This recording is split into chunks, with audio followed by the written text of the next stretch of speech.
child, you love these, and I bet if you have children, they love them too. Sugar crystal. I can't imagine how much energy a kid could get out of one of those.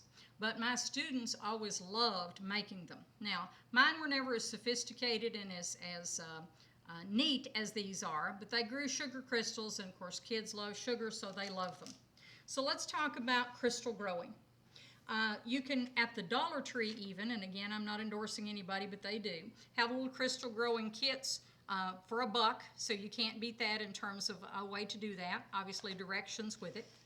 And there's lots of other different kinds that you can grow.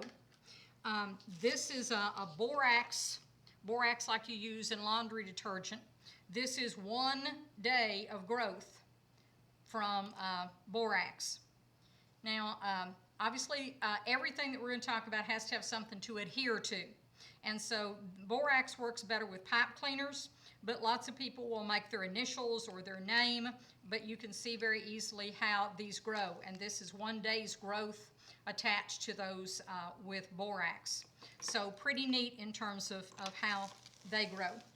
Alum will do the same kind of thing. Alum, like you make pickles with in the summer in the spice rack section. This is an example of a week's worth of alum growth in the bottom of a jar.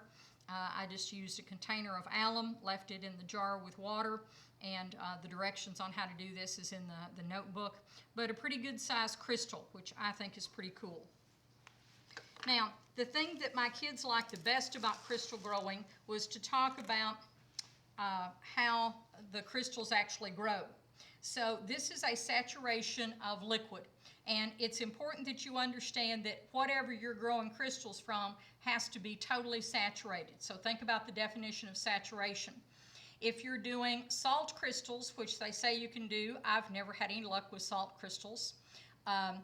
But the alum, the borax, all of those, and the sugar crystals that we're going to look at today, all of those have saturated liquid, which means it has as much of whatever the product is that you're using that the water will sustain until things start sinking to the bottom.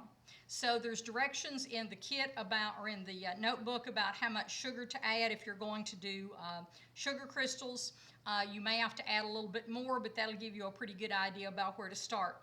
So it takes quite a bit of sugar, a little bit of water. You're going to heat it and make sure that all of that water is dissolved. Add as much sugar as will stay afloat in the water. Once you've got your saturation of sugar water, you're going to have to have something to adhere to. So you're going to, I'm just using a candy stick. I put liquid on it there, and you're going to adhere some sugar to that. I put food coloring in it, and by the way, they make all sorts of different flavors that you can buy at the grocery store, Kroger, Walmart, and so you can add all kinds of different flavors. They make orange, they make cherry, this is peppermint. There's all sorts of different flavorings that you can add as well.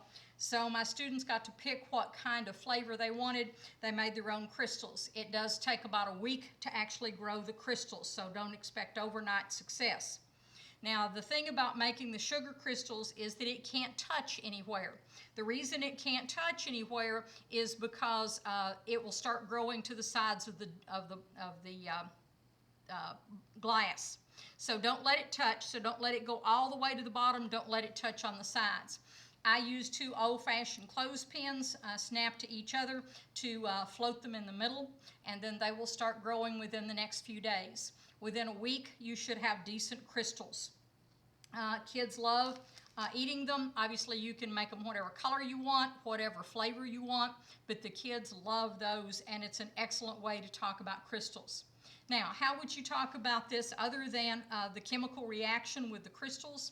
It would be easy to tie this to a little bit of earth and space science and talk about stalactites and stalagmites and how they're formed, that dripping water in a cave, and how the lime that's involved in that rock is saturated inside that rock, obviously, and as water drips from it, it forms a little bead of lime at the end. And then over a period of hundreds of years, you develop stalactites or stalagmites. So it's an easy way to tie that into the same process as crystallization.